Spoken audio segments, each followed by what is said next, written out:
It's virtually impossible to sustain the virtues for very long from the old state of consciousness, because the old state of consciousness is dominated by ego. One of the greatest difficulties is handling this issue of ego and keeping it under control. So we need to reveal who we are, but we also need to master the art of who we are presented as our best, as it serves us and our children, as it serves us and our friends, as it serves us in our business. Your conscious awareness. It's what looks out behind those eyeballs. What is that? It isn't cells.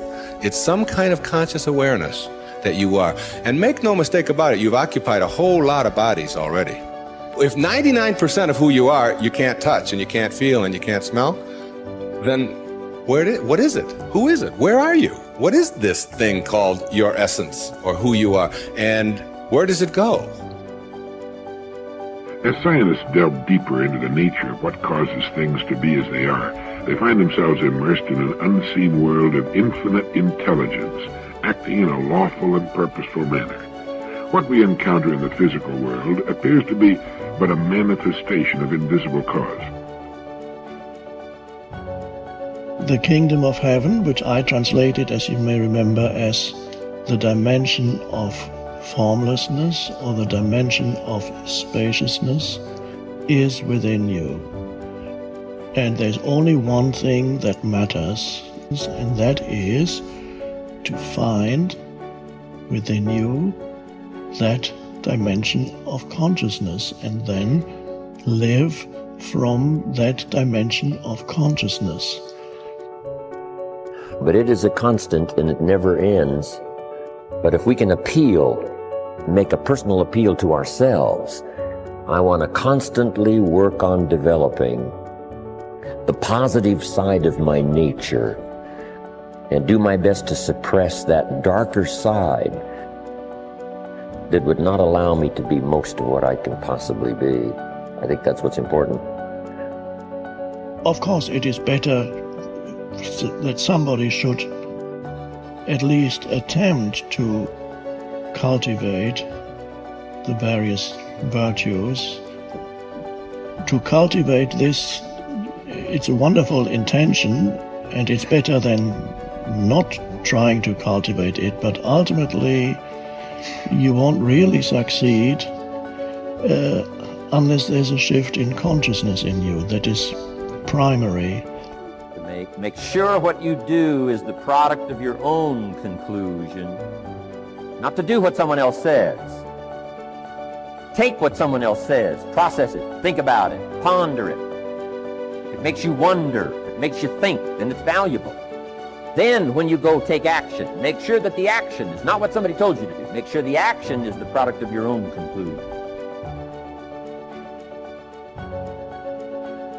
A lot of people say, I want to quieten my mind, and then they struggle in meditation, but trying to quieten the mind is a thought, so it's also the mind. So you can't use the mind to quieten the mind, right? All you have to do is ask yourself, what am I aware of right now? And then favor the awareness instead of the experience, because the experience is a projection of the mind. Awareness is independent. Awareness is infinite possibilities. It's limitless. It's beyond imagination. It's infinite. It's the real you that recycles as body-mind. People talk about reincarnation, but reincarnation is happening every second. Every thought that you have is a reincarnated thought. Every perception that you have is actually a recycled perception. We just get bamboozled as soon as we're given a name. So, I was given a name, Deepak Chopra. Now, that is a symbol of who I am. It's not who I am. But, if you repeat somebody's name enough, you're David, you're David, you're David, then the poor kid is screwed because he thinks he's David, when in fact he's the infinite being with a name called David. So, you're not your name. Your name is a symbol of who you are. If I'm looking at a menu in a book, and all these beautiful dishes are there, I can't eat the menu. Okay.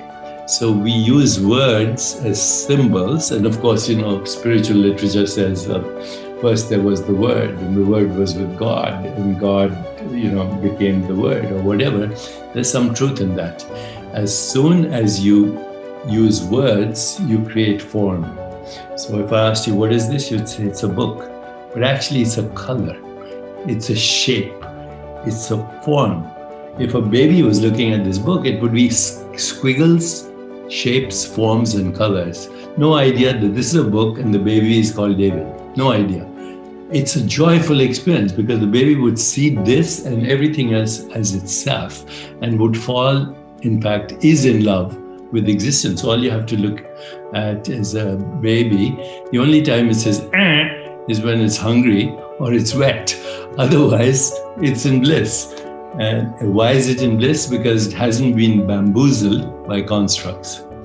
If people could understand the magnificence of who they are, that their fundamental state is bliss and joy and awareness and existence, which is timeless.